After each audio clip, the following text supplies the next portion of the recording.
So usually the things that I consistently do happen in the morning. That's like my time. So like I will purposefully wake up way before I need to be anywhere so that I can get all of this stuff done. So the first thing I do as soon as I open my eyes is I say thank you. Like literally, that's it. I say thank you to God, the universe, Cosmo, just whatever, just sets the tone in the day, I think. Working out is something that I have to do at least once a day, and it could be like the most minimal, taking my dog on a longer walk. But I think what I'm trying to focus on and be more conscious about now is wellness and self-care with myself and boundaries and saying no and growing and like kind of being the boss of myself, you know, and giving more love to myself, because I feel like in my job, in my career, I do that for everyone all day long. And it's really easy to do that all day and come home and just be like white, you know, and you forget about yourself. Well, that's a circus. Mental health lately, it's up and down. For instance, today it's great. Today I had time to do all of my things and it's 80 degrees outside. Yesterday was a little bit of a crazy wreck. You know, it's with the moving, and then sometimes I feel like I'm so busy that my mind doesn't shut off, which is a new feeling for me. So that sucks sometimes at nighttime. But mental health lately, it's been good. Definitely could be better, and I think that's okay. I think that's normal. I think we all kind of go through that. It's a work in progress.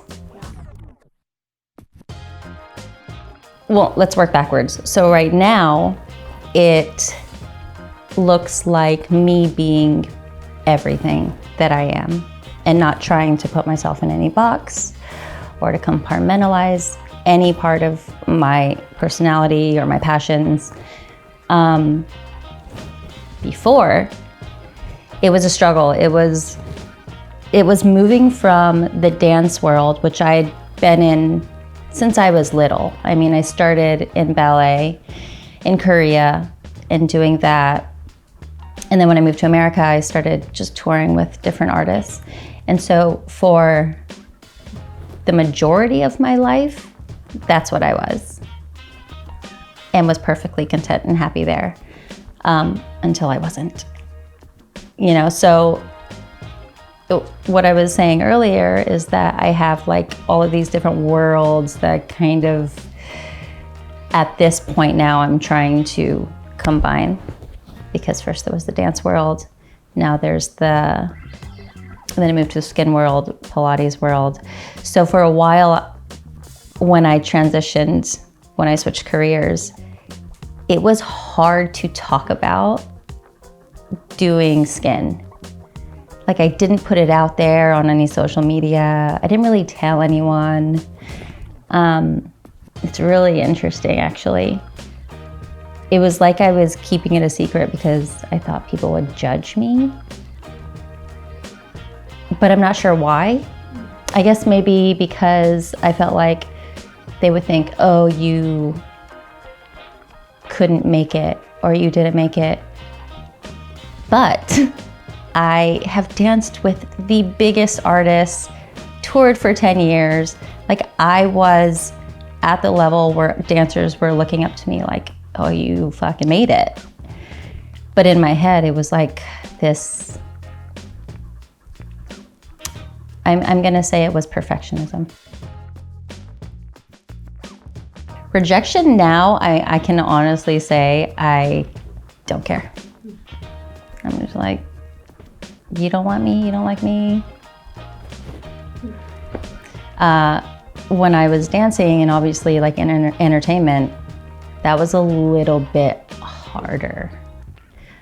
I think I put a lot of pressure on myself to always be better and always be the best. So if I didn't get something, it really hurt. But then also rejection in entertainment is very strange because sometimes you'll go into an audition, they'll line you up, they'll reject you right away based on what you look like. So I think that starting out, it was rough, but I think that I've grown a really thick skin. And at this point, I just don't care what people think.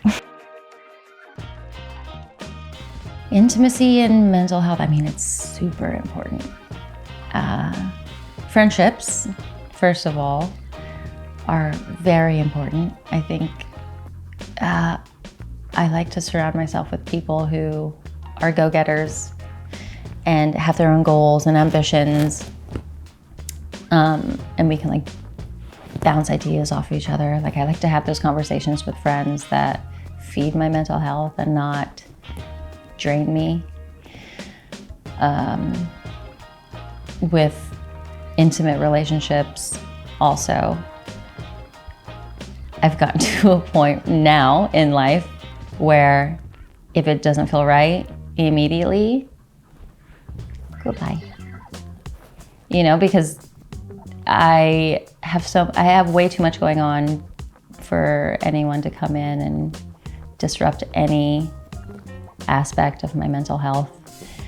And I'm not saying that sometimes maybe I'm not a little bit too rough and too harsh, and I should probably give people a little bit more of a chance, which is something I'm working on. But I love my mental health and I would like to preserve it and keep it thriving and happy. So I think inviting people into your life, into your circles, into your bedroom, just whoever you surround yourself with should make you feel good. And it's like that quote, what is it, like, remember how you feel when you're around certain people. And the ones that just make you feel tired and drained and emotionally depleted, maybe those are the ones that need the most boundaries. Yeah, and I create it myself. And I'm trying to get better at it, but it's just being overly busy. It stresses me out, but so this is what I mean by the practice of my boundaries, because I would like to not feel that way or feel anxious. So it's something that I can control, which is good, but we're working on it. In the morning, when I'm tired.